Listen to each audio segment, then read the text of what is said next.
Hello सभी हिंदी माध्यम के जितने बच्चे हैं उन सभी का हमारे YouTube चैनल टीच केमिस्ट्री पे स्वागत है।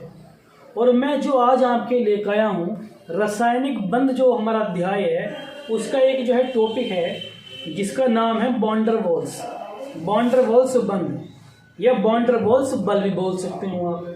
तो मैं जो आपको इस वीडियो लेक्चर में जो बताऊंगा, मैंने आपको पिछले लेक्चर में बताया था बंध के प्रकार में। मैंने आपको उसमें ध्रुवल बंध और प्रबल बंध मैंने आपको करा दिया, दुर्बल बंध रह गया। दुर्बल बंध में मैंने आपको हाइड्रोजन बंध मैंने करा दिया था। बचा हमारे पास बॉन्डरवॉल्स और एक बंध और बचा जिसे बोलते हैं उप सहसंयोजी बंध। इस जो मैं वीडियो लेक्चर में आपको बहुत शानदार चीज़ बताऊंगा, बहुत ही अच्छी चीज़ बताऊंगा मैं आपको। इसमें जो है सबसे पहला जो हमारा रहेगा उप सहसंयोजी बंध, उसके बाद जो रहेगा हमारे पास बॉन्डरवॉल्स बल रहेगा, और तीसरा जो रहेगा वो होता है जालक ऊर्जा। कभी कभी पूछ लेता है आपसे कि जालक ऊर्जा के बारे में, जालक ऊर्जा कैसे होती है। इस पर सवाल जो है मैंने देखा कि उसमें जो है पिछले जो कई सालों से जो है जालक ऊर्जा में सवाल आ रखे हैं, क्योंकि इस चैप्टर पढ़ने के बाद आपको आगे जाके भी जालक ऊर्जा के बहुत से ऐसे फॉर्मूले, बहुत से सूत्र हैं जो कि आपको जो है उसमें काम आएंगे। तो इसी के साथ जो है हम शुरू करते हैं। जो है आज का जो हमारा क्या है, सबसे पहला बंध कौन सा है, उप सहसंयोजी बंध।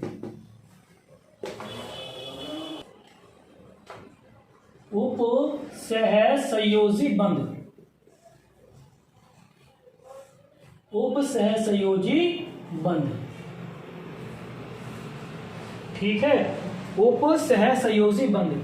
तो जो उप सहसंयोजी बंध है मैं आपको बता दूं इसके बारे में, जो है यह है एक प्रकार का क्या है, काल्पनिक बंध है। क्या है, प्रकार का काल्पनिक बंध है। तो मैंने बताया आपको उप सहसंयोजी बंध, उस उप सहसंयोजी बंध यह है एक प्रकार का काल्पनिक बंध है। कैसा बंध है, मेन मुद्दा जो आता है ये आता है कि यह कैसे प्रकार का बंध है। एक नंबर में सवाल पूछने के लिए आ सकता है कि बताइए यह एक प्रकार का कैसा बंध है, काल्पनिक बंध है।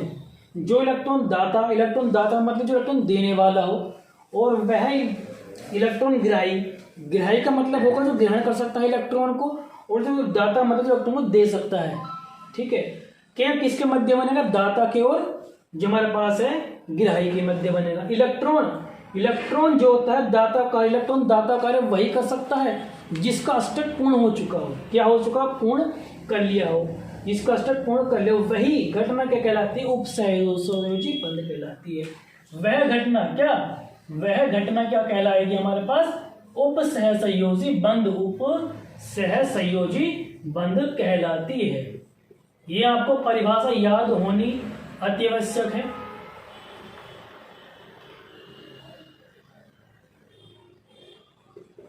कहलाती है।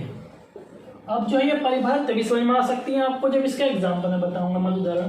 तो आप उदाहरण सबसे पहले लिख लीजिएगा हाइड्रोनियम आयन। ये हाइड्रोनियम आयन,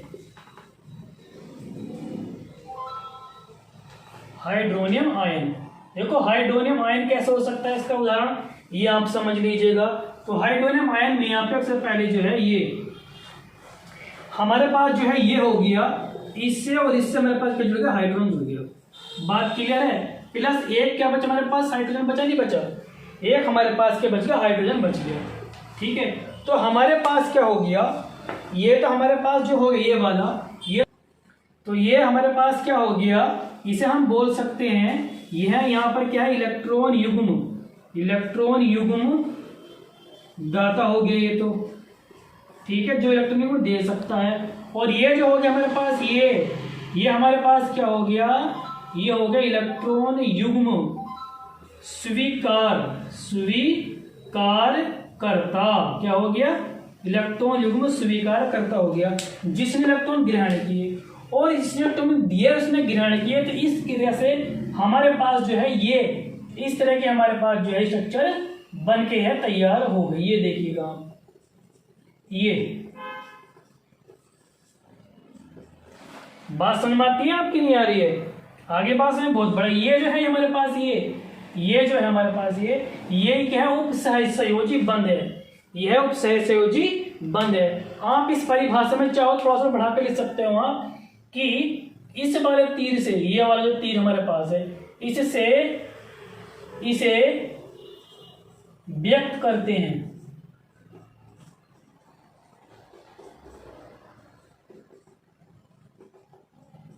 इससे व्यक्त करते हैं। किससे? ये चिन्ह जो हमारे पास है, ये चिन्ह जो यह बताता है कि यहाँ पर क्या है, उपसहसंयोजी बंध उपस्थित है। तो ये क्या हो गया, यहाँ पर क्या हमारे पास क्या होगा, उपसहसंयोजी बंध यहाँ पर क्या हो गया, बन के तैयार हो गया। ठीक है, तो ये वाला जो बंध बन रहा है, ये वाला जो कि देखो इसके ऑक्सीजन के आप देख सकते हो 6 भाई, तो हमको उसमें 6 होते, इसने पूरे कर लिए, 2 लेके 8 हो गए। जब इसके 8 हो गए तो मैंने क्या बताया, अष्टक पूर्ण हो जाने के बाद इसका अष्टक पूर्ण हो गए, परंतु इसने फिर भी क्या इलेक्ट्रॉन जो इन दोनों के बीच और जो हमारे पास H है, H और O के जो बीच बंध बन चुका है, वही हमारे पास से कहलाएगा उपसहसंयोजी बंध कहलाएगा। बात समझ में आती है? ये हमारे पास उदाहरण हो गया इसका। अब मैं लेता हूं आपका दूसरा उदाहरण इसी का। ठीक है,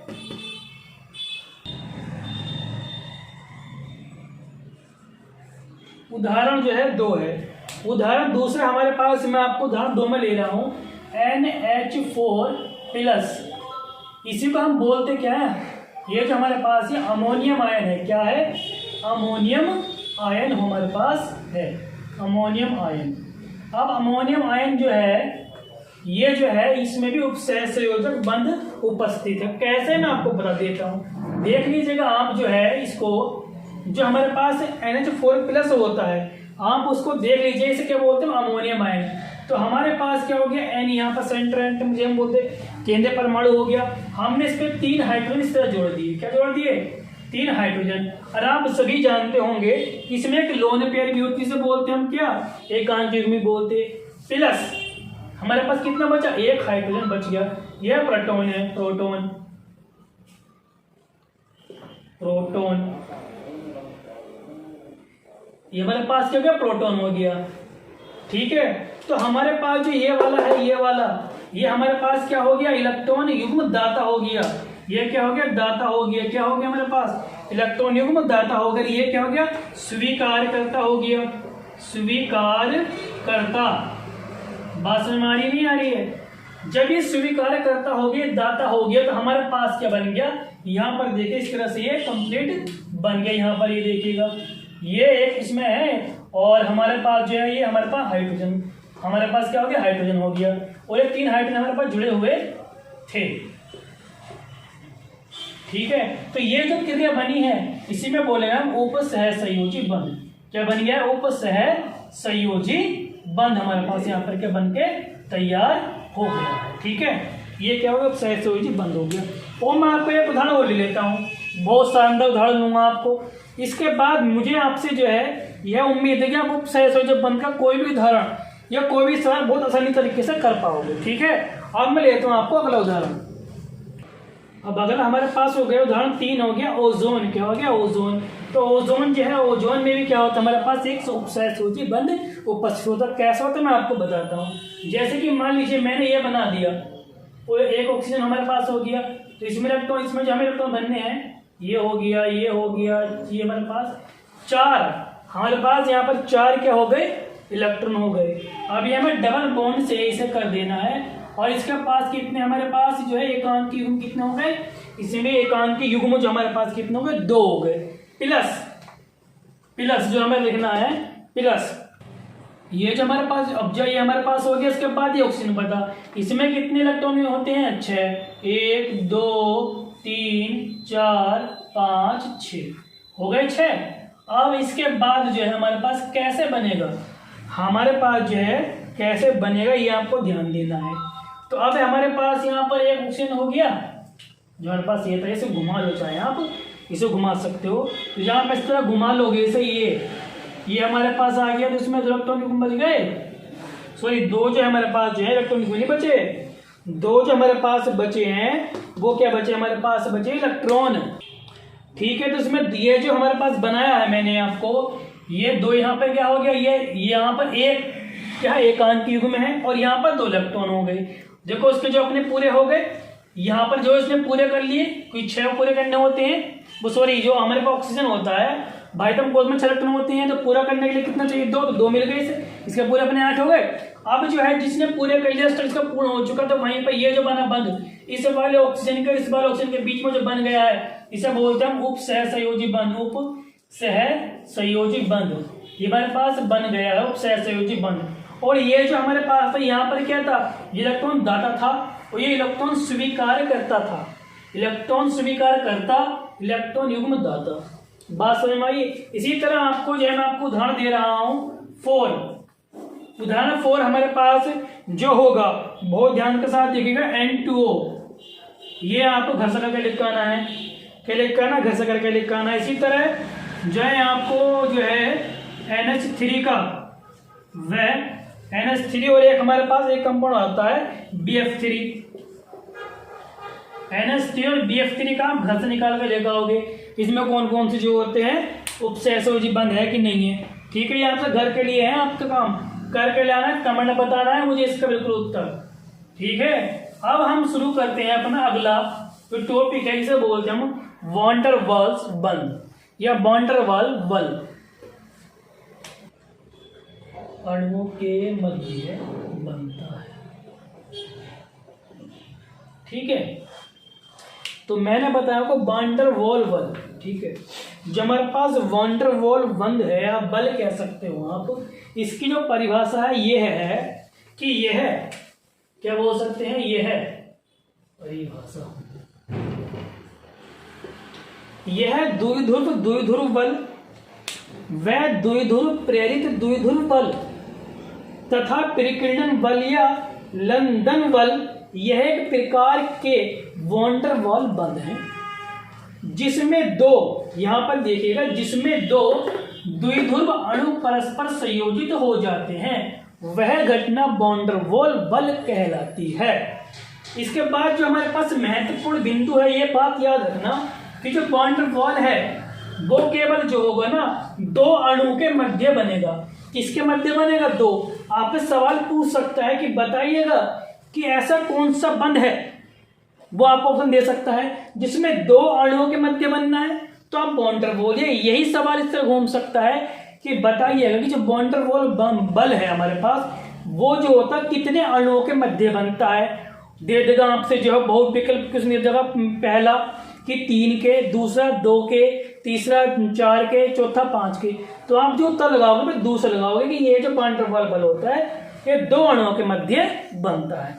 अब जो है मैं आपको बताता हूँ जो वॉन डर वाल है वो जो द्विध्रुव बल जो हमारे कब बनेगा, द्विध्रुव प्रेरित द्विध्रुव बल कब बनेगा, और परिकीर्णन बल या लंदन बल जो है कौन सी स्थिति में बनेगा।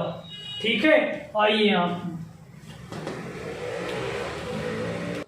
तो हमारे पास जो है दूसरा, हमारे पास पहला जो मैंने बताया द्विध्रुव बल हमारे पास ये हो गया, द्विध्रुव हमारे पास बल हो गया। जो है एक चीज जो सबसे पहला जो हमारे पास जो अणु होगा वो होगा हमारे पास पोलर, जिसे हम हिंदी में बोलते हैं ध्रुवीय, और दूसरा भी हमारे पास क्या होगा, पोलर होगा। जब दोनों पोलर मिलेंगे तो इसके बीच जो बंध बनेगा वो क्या कहलाएगा, हमारे पास द्विध्रुव बंध कहलाएगा। जो द्विध्रुव बल है वो हमारे पास कब बनेगा, ये बात याद रखिएगा कि जब दोनों ही मॉलिक्यूल, मतलब कि दोनों ही अणु के हमारे पास होंगे पोलर होंगे। पोलर का मतलब समझते हो कि जब हमारे पास जो है दोनों ही अणु जो होंगे वो क्या होंगे, हमारे पास ध्रुवीय होंगे। जब दोनों अणु हमारे पास ध्रुवीय होंगे उनके बीच जो बंध बनेगा, वो कहलाएगा हमारे पास द्विध्रुव बल।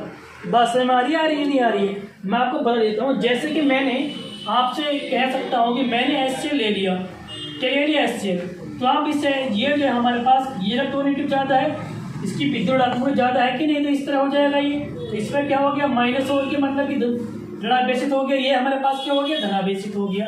हमने पहला मॉलिक्यूल तो ये ले लिया 1, और 2 हमारे पास यहाँ पर ये हो गया, यही हमने लिया 2। ठीक है, तो इसमें हमारे पास क्या हो जाएगा, ये भी हमारे पास हो गया माइनस, और ये हमारे पास हो गया प्लस, धनावेशित हो गया, ऋणावेशित हो गया। तो ये हमारे पहला वाला जो अणु है इसे हम बोलेंगे पोलर, मतलब कि इसे बोलेंगे ध्रुवीय। क्या होगा यह ध्रुवीय है। और दूसरा भी हमारे पास क्या होगा, ध्रुवीय होगा। जब दोनों ध्रुवीय हमारे पास होंगे तो उसके बीच जो हमारे पास जो बंध बनेगा, ये जो बंध बनेगा, ये बंध हमारे पास क्या कहलाएगा, द्विध्रुव बंध। यही हमारे पास बल का कहलाएगा द्विध्रुव बल। बात समझ में आई नहीं आई? जब भी हम जो है दो ऐसे अणु ले जो कि दोनों ही क्या हो, ध्रुवीय। मैंने आपको ध्रुवीय होने की जो है मैंने पिछले लेक्चर में बताई थी, आपको बहुत बड़े ट्रिक बताई थी शानदार। आप पता लगा सकते हो। ठीक है, अब दूसरा हमारे पास आता है जिसे हम बोलेंगे द्विध्रुव प्रेरणी। सॉरी, जो हमारा अगला वाला आने वाला है वो हमारा द्विध्रुव प्रेरित बल होगा। ठीक है, देखिएगा नंबर 2 हमारे पास नंबर दूसरा जो आएगा वो हमारे पास कौन सा बल होगा, बताइए फटाफट कमेंट में बताइएगा। नंबर दूसरा हमारे पास द्विध्रुव प्रेरित द्विध्रुव बल। ये कब बनेगा, तो इसमें क्या होता है, देखो द्विध्रुव का मतलब हमारे पास जो है यहाँ पर क्या होगा, देखिएगा मैं आपको बता दूं, ये जो बंद बनेगा मतलब यह बल जो बनेगा वो बनेगा आयन के आयन प्लस और हमारे पास क्या हो जाएगा, हमारे पास ये हो जाएगा अध्रुवीय। क्या हो जाएगा, अध्रुवीय के बीच में बनेगा। जैसे हम आयन की बात करते हैं आयन, तो आयन हमारे पास हो सकता है ब्रोमीन माइनस हो सकता है, फ्लोरीन माइनस हो सकता है, तो हमारे पास आयन हो गया। और अध्रुवीय कौन कौन से हो सकते हैं, जैसे कि अध्रुवीय की मैं बात कर दूं आपसे, जैसे कि मान के चलो N2 हो गया, O2 हो गया, है ना, और हमारे पास BF3 हो गया। ये से हमारे पास क्या हो गए, ये हमारे पास मान के चलेगा CCl4 हो गया, तो ये हमारे पास अध्रुवीय है। जब इन दोनों के बीच में, जैसे कि मैं ले लेता हूं आपसे, जैसे कि H2 ले लेता हूं, H2 भी मान के चलेगा, H2 भी वही होता है। मैंने आपसे कह दिया कि Br हमारे पास माइनस हो गया, और जो है ये हमारे पास H2 जो बनता है ये हमारे पास ये हो गया। बात समझ में आ रही नहीं आ रही, तो हमारे पास ये जो हो गया मान के चलिए पॉजिटिव, ये हमारे पास हो गया निगेटिव और ये हमारे पास हो गया पॉजिटिव। बात समझ पा रहे हो नहीं पा रहे हो, ये हमारे पास पॉजिटिव और निगेटिव, क्योंकि पॉजिटिव निगेटिव के तो बीच बनना है बंद, यानी तो पॉसिबल ही होगा, वो प्रतिकर्षण कर देगा। तो क्या होगा, देखो Br और जो यहाँ पर ये बन रहा है, ये वाला जो बंद बनना है, ये जो बंद बनना है इसे बोलेंगे द्विध्रुव प्रेरित द्विध्रुव बल। अच्छा, ये बात आती है कि अध्रुवीय जो है ना, अध्रुवीय, इसमें जो हमारे पास ये ध्रुवीय कैसा हो गया, पोलरिटी कैसा बननी इसमें, तो याद रखना ये बात। इसने बोला प्रेरित, जो हमारे पास Br है वो इस वाले को जो है ध्रुवीय है, अध्रुवीय को प्रेरित करेगा। जब प्रेरित इसको बनाएगा कि तू जो है ध्रुवीय बन, और इसके ध्रुवीय बनते ही क्या वो बन जाएगा, इसमें कौन सा बल हो जाएगा, द्विध्रुव प्रेरित द्विध्रुव बल। यही घटना क्या कहलाएगी, द्विध्रुव प्रेरित द्विध्रुव। तो आपको याद रखना होगा कि आयन के और अध्रुवीय के बीच बनने वाला बल हमारे पास द्विध्रुव प्रेरित बन जाएगा। ठीक है, अब आता है हमारे पास परिकीर्णन बल, लंदन बल। ठीक है, इसे बोलते हैं निस्तरण बल भी उसको बोलते हैं, बल बोलते हैं निस्तरण बल। ये कब बनेगा, तो आपको याद रखना है, ये जो बनेगा हमारे पास, ये बनेगा अध्रुवीय व अध्रुवीय के बीच बनेगा, अध्रुवीय व अध्रुवीय के बीच में बनेगा में। ठीक है, जैसे कि मैं कह दूं आपसे अध्रुवीय हमारे पास मान के चलिएगा, मैं ले लेता हूं यहाँ पर H2 और ये भी H2 ले लेता हूं। ठीक है, ये बहुत कमजोर बल हो जाएगा, तो इसमें हम अगर बात कर लें, ये हो गया हमारे पास जो है ये, इसी तरह हमारे पास ये हो गया। ठीक है, तो हम इसको जो है मान लेते हैं प्लस, और ये हो गया माइनस, प्लस और ये माइनस, तो इनके तो बीच बंद बन रहा है, तो वही क्या कहलाएगा, परिकीर्णन बल या लंदन बल, जो बहुत कमजोर हो जाएगा। क्या हो जाएगा, बहुत कमजोर ये बल हो जाता है। ठीक है, तो इसी को मैंने आपको तीनों के तीनों बता दिए हैं। ठीक है, यही हमारे एनसीईआरटी में भी है, और जाइए यदि कोई अगर रह गया तो आप मुझे कमेंट करके बताइए, मैं बता दूंगा आपको। ठीक है, तो ये आपको जो है बंद आपको याद करने हैं। यहीं पर हमारा जो है वान डेर वाल्स बंद हमारे 3 प्रकार मैंने बता दिए। अब जो है कभी कभी आपसे सवाल कर लेता है कि जो हमारे पास वान डेर वाल्स त्रिज्या होती है, आयनिक त्रिज्या होती है, सहसंयोजक त्रिज्या होती है और धात्विक त्रिज्या होती है, कि इनमें सबसे अधिक जो है शक्तियात्मक या सबसे ज्यादा जो हमारे पास क्या होता है, मजबूत जो हमारे पास त्रिज्या होती है वो किसकी होती है। तो मैं आपको ही बता रहा हूँ, इसका क्या बता रहा हूँ, क्रम बता रहा हूँ। ठीक है, ये कभी पूछ लेता है। देखिए, सबसे पहले मैं बताता हूँ आयनिक त्रिज्या की बात, सहसंयोजक त्रिज्या और धात्विक त्रिज्या। ठीक है, तो हमारे पास जो आयनिक त्रिज्या है, ठीक है, कभी कभी इसका जो है क्रम पूछ लेता हूँ आपसे कि बताइएगा कि इनमें जो है त्रिज्या जो आयनिक त्रिज्या ज्यादा है या वान डेर वाल्स त्रिज्या ज्यादा है, कभी पूछ लेता हूँ, इसलिए मैं आपको ये इसी टॉपिक में करा देता हूँ। ठीक है, देखो जैसे कि मान लीजिए आयनिक त्रिज्या होगी, तो मैंने आपको बताया था उसमें क्या होता था, इलेक्ट्रॉन के स्थानांतरण के द्वारा या कोई धातु या धातु के से मिलकर क्या बनता था, आयनिक बनता था। तो इसी तरह हम अगर लेकर चले उदाहरण, जैसे कि आयनिक त्रिज्या की बात चल रही है, तो आयनिक त्रिज्या में हम इसको मान लेते हैं, मान लीजिएगा ये पॉजिटिव हो गया, ये हमारे पास क्या हो गया, ये हमारे पास पॉजिटिव हो गया, ठीक है। और एक हमारे पास इसी तरह हमारे पास क्या हो गया, ये हमारे पास हो गया निगेटिव, ठीक है।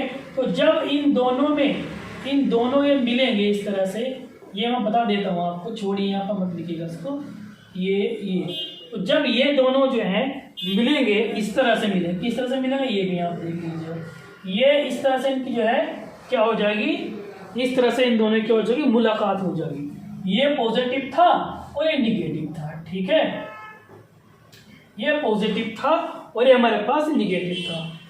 तो ये पहला से मान, तो ये जो बना है हमारे पास, यही हमारे पास क्या है, आयनिक त्रिज्या है। तो इसको हम जो है आर और आई करके भी लिख सकते हैं, आर आई से हम प्रदर्शित कर सकते हैं। आर मतलब त्रिज्या और आई मतलब आयनिक बंध या आयनिक बॉन्ड।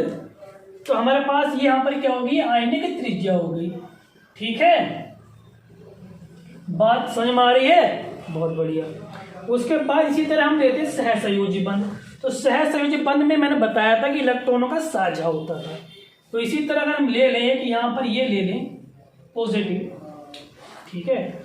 अब हम मान के चलिए ये ले लें, एक ये ले लिया हमने और दूसरा हमने ये ले लिया, और यहाँ पर क्या हमारे पास इसका इलेक्ट्रॉन है, यहाँ पर ये क्या कर रहे हैं, साझा कर रहे हैं। तो जब ये साझा करेंगे, क्या करेंगे, साझा करेंगे, तो ये जो है इस तरह से जो हमारे पास जो क्रिया बन जाएगी यहाँ पर ये,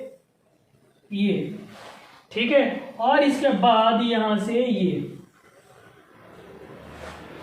ठीक है, बात समझ में आ रही है। ये यहाँ से मिल के दोनों ये इस तरह से, और ये जो है ये जो बना हमारे पास, ये जो बना है हमारे पास, तो यहाँ पर कह सकते हैं, इसे बोल सकते हैं हम, इसे बोल सकते हैं क्या, सहसंयोजी त्रिज्या। तो इसको हमने क्या बोला, सहसंयोजी त्रिज्या। तो इसे हम बोल सकते हैं आर और सी, अरे कोवलेंट बॉन्ड बोलते हैं ना इंग्लिश में सहसंयोजी बंध को, तो इसलिए आर सी बोल दिया हमने इसको, क्योंकि यह जो है सहसंयोजी बंध है, आर त्रिज्या, सी हमारे पास कोवलेंट बॉन्ड हो गया। इसी के बाद हम लेते हैं धात्विक त्रिज्या की बात हम करें, तो धात्विक जब दो धातु के बीच में मामला बन रहा था, तो हमने यहाँ पर मान लीजिए ये पॉजिटिव ले लिया, इस तरह से बना दिया, मैं चित्र बना कर दिखा रहा हूँ, ठीक है। ठीक है, हर टीचर का अपना अपना समझाने का तरीका अलग होता है, पर बात जो हमारे पास क्या होती है, एक ही होती है। ये हमारे पास ये हो गया, ठीक है। तो धात्विक त्रिज्या में जब ये दोनों धातु मिली, तो इनके मिलने के बाद ये देखिए इस तरह से कुछ इंटरफेस है, ये बन रहा है। तो यही जो हमारे पास ये जो बन रहा है, इसे हम बोलते हैं धात्विक त्रिज्या। तो आर ये हो गया, तो यहाँ पर हमने एम लिख दिया, मतलब इंग्लिश में हम धात्विक को बोलते हैं मेटलिक रेडियस, इंग्लिश में बोलते हैं। तो इसलिए हमने इसका नाम आर एम रख दिया। आर एम का मतलब ये हो गया, आर मतलब त्रिज्या, एम मतलब मेटलिक रेडियस। बात समझ रहे हो। तो हमारे पास धात्विक त्रिज्या हमारे पास बन गई है, और हमारे पास जगह भी थोड़ी सी कम रह गई है। तो मैं आपको ऊपर वाला पहले आप कर लीजिए, सर कर लीजिए, बताइए सर, हो गया, बहुत बढ़िया।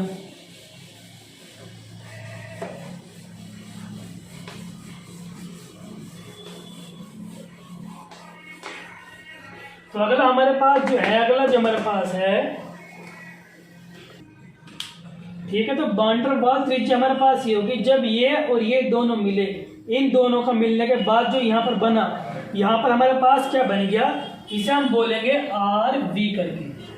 आर वी मतलब आर त्रिज्या होगी, वी वैन डर वाल्स त्रिज्या होगी।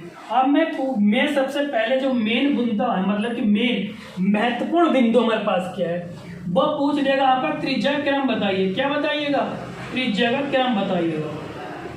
ये कहीं पूछ लिया था मैंने आपको, इसलिए बता दिया त्रिज्या का। तो त्रिज्या का क्रम होता, सबसे पहले हम लिखेंगे आर बी, सबसे पहले त्रिज्या का क्रम होगा आर बी आएगा। आर बी के बाद हमारे पास आएगा, फिर बाद में क्या आएगा, आर मेटलिक मतलब कि एम। उसके बाद हमारे पास आएगा आर सहसंयोजी बंध मतलब कोवलेंट, और इसके बाद हमारे पास आएगा आयन। तो ये जो हमारे पास क्या है, त्रिज्या का क्रम है। सबसे पहले हमारा वॉन डेर वाल्स आ जाएगा, फिर मेटलिक आ जाएगा, फिर बाद में कोवलेंट आ जाएगा और फिर आयनिक। ये हमारे पास क्रम हो गया। बात समझ में आ रही नहीं आ रही है आपकी? तो मैंने आपको वॉन डेर वाल बल पढ़ा दिया है और वॉन डेर वाल्स मैंने आपको त्रिज्या भी पढ़ा दी है। अब मैं जो हमारा अगला टॉपिक है इसे हम बोलते हैं जालक ऊर्जा। मैं आपको इससे अगले विलक्षण में बताऊंगा जालक ऊर्जा, और उसके बाद है सहज संयोजकता का अधिकता का नियम। सहज संयोजकता अधिकता का नियम मैं बताऊंगा। उसमें हमें किस तरह से जो है, जैसे आपने सुना होगा पीसेल 3 पीसेल 5, जब 3 है तो पीसेल 5 क्यों हुआ ये, वो मैं आपको बताऊंगा उसमें। ठीक है, तो हमारा जो चैनल है तेज केमिस्ट्री को सब्सक्राइब कीजिएगा, और इसी तरह के बहुत अच्छी ट्रिक और बहुत अच्छे जो है मैं आपको हर टॉपिक विस्तृत रूप में बताऊंगा, जिससे कि आपको जो है कभी भी कोई परेशानी ना हो। ठीक है, इसी के साथ हमारा यहीं पर वीडियो समाप्त होता है। Good bye.